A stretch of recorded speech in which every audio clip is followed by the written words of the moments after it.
데일리 베스트 뉴스를 시작하겠습니다. 27일 오전 10시부터 국회 본청 앞에서 노회찬 정의당 원내대표의 연결식이 진행되었습니다. 문희상 국회의장과 각 당의 원내대표를 비롯한 다수의 정치인들이 참석했고 또 수백 명의 시민들도 참석한 것으로 알려졌습니다. 지금 제 옆으로 보시는 사진이 연결식장 사진인데 국민이 뽑은 국회의원들이 일하는 신성한 국회의사당을 아예 초상집으로 만들어놨습니다.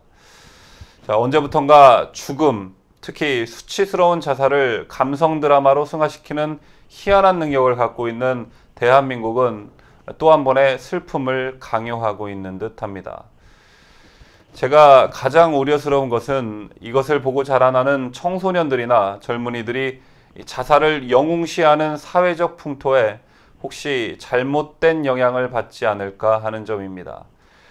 이러한 배경에는 여러분도 아시다시피 언론이 잘못된 역할을 하고 있다는 부분이 크게 작용하고 있는 것 같습니다. 이런 부분을 KBS 공영노조가 성명서를 내면서 문제점들을 정확히 짚어내고 있습니다. 지난 26일 KBS 공영노조는 고 노회찬 의원 미화 도가 지나치다라는 제목의 논평을 내고 이를 신랄하게 비판하고 있는데 오늘은 그 내용을 여러분과 함께 짚어보겠습니다. 노회찬 의원이 드루킹으로부터 돈을 받았다는 사실을 시인하는 메모를 남기고 투신한 주검으로 발견된 뒤 고인에 대한 미화가 도가 지나칠 정도라는 비판이 곳곳에서 나오고 있습니다. 언론들이 앞다투어 노회찬 의원에 대한 찬양에 가까운 보도를 하고 있고 이 점에선 공영방송 KBS도 예외가 아닙니다. KBS 뉴스9은 노회찬 의원이 주검으로 발견된 날인 7월 23일 관련 뉴스를 무려 7개 아이템으로 방송했습니다.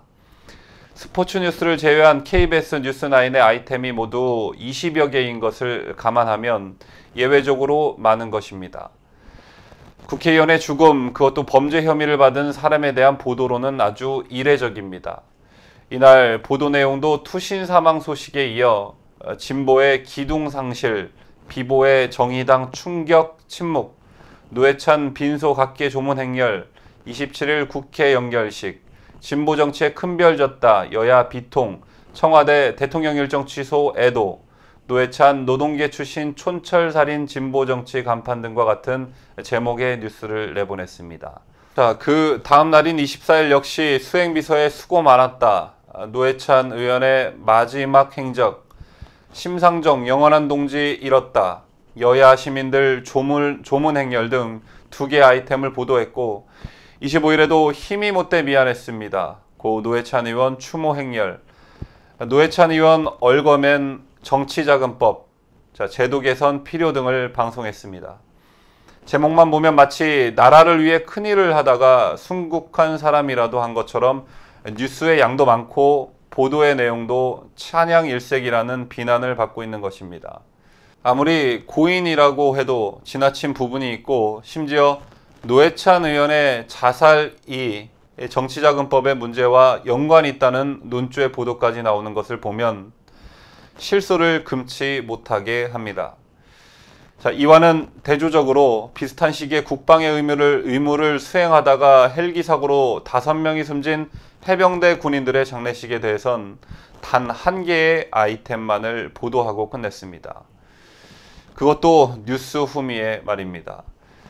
대한민국의 대표 공영방송이라는 KBS가 국가를 지키다 순국한 군인에 대해서는 왜 이리 박하고 금품 수수 혐의를 받다가 주검으로 발견된 정치인에 대해서는 또 왜 이렇게 후한 것입니까? 도대체 이 나라는 어디로 가고 있는 것인가? 대체 공영방송 KBS는 또 왜 이러는가? 우려하는 국민들이 너무 많아졌습니다. KBS 본관 건물 앞에 문재인 대통령 사진과 함께 김정은의 사진을 나란히 걸어놓은 것이나 북한 정권 수립에 큰 기여를 한 김원봉을 대하 드라마 주인공으로 만든다는 소식 등이 지금 KBS의 정체성을 가늠할 수 있는 대목입니다.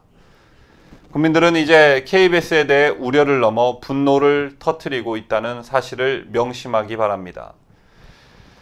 자, 이상이 KBS 공영노조가 발표한 성명서인데 데일리 베스트가 여러분께 말하고 싶은 논조와 똑같기 때문에 저희의 논평을 이 성명서로 가름하겠습니다. 아마 공감하고 계시는 분들이 많을 거라 생각합니다. 노회찬 의원의 자살과 도를 넘는 미화와 관련된 두 가지 뉴스가 더 있습니다. 이 또한 납득하기 어려운 부분이 있는데, 우선 김병준 자유한국당 비대위원장이 노회찬 의원의 연결식에 불참하면서 언론의 문매를 맞고 있다는 점입니다. 김병준 위원장이 불참한 이유는 노회찬 연결식과 같은 날 같은 시각에 열리는 6.25 전쟁 유엔군 참전의 날 기념식에 참석하기로 했기 때문입니다. 비대위원장 관계자는 국가행사의 시각과 겹쳐 불가피하게 연결식 참석이 어렵게 됐다라고 설명했습니다. 참고로 이 행사는 사설기관의 행사가 아니라 2013년 국가보훈처에서 주최하고 있는 정부 기념 행사입니다. 이 행사는 2013년 박근혜 대통령이 서울 용산구 전쟁기념관에서 열린 유엔군 정전 60주년 기념식에 직접 참석해 유엔 참전의 날 선포식을 거행하면서부터 공식 기념일이 되어 매년 치러지고 있습니다. 사실 논란이 될 것도 없고 당연한 것인데, 이 같은 김병준 비대위원장의 노회찬 연결식 불참을 언론에서 비판하고 있는 것입니다.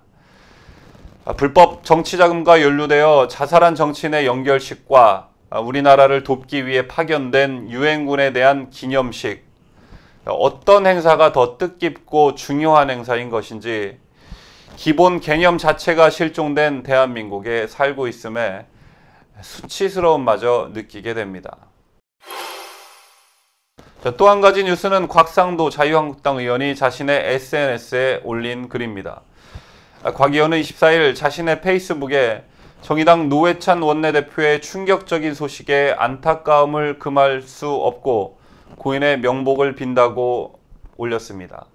그러면서 곽 의원은 노회찬 대표는 여야 원내대표단의 일원으로 미국 워싱턴을 방문해서도 불법 정치 자금을 받은 적이 없다고 하더니 유서에서는 돈을 받았다고 했다며 원내대표로서 드루킹 특검 법안을 적극 반대한 모습에서 진보 정치인의 이중성을 본 것 같아 애잔한 마음을 금할 수 없다고 밝혔습니다.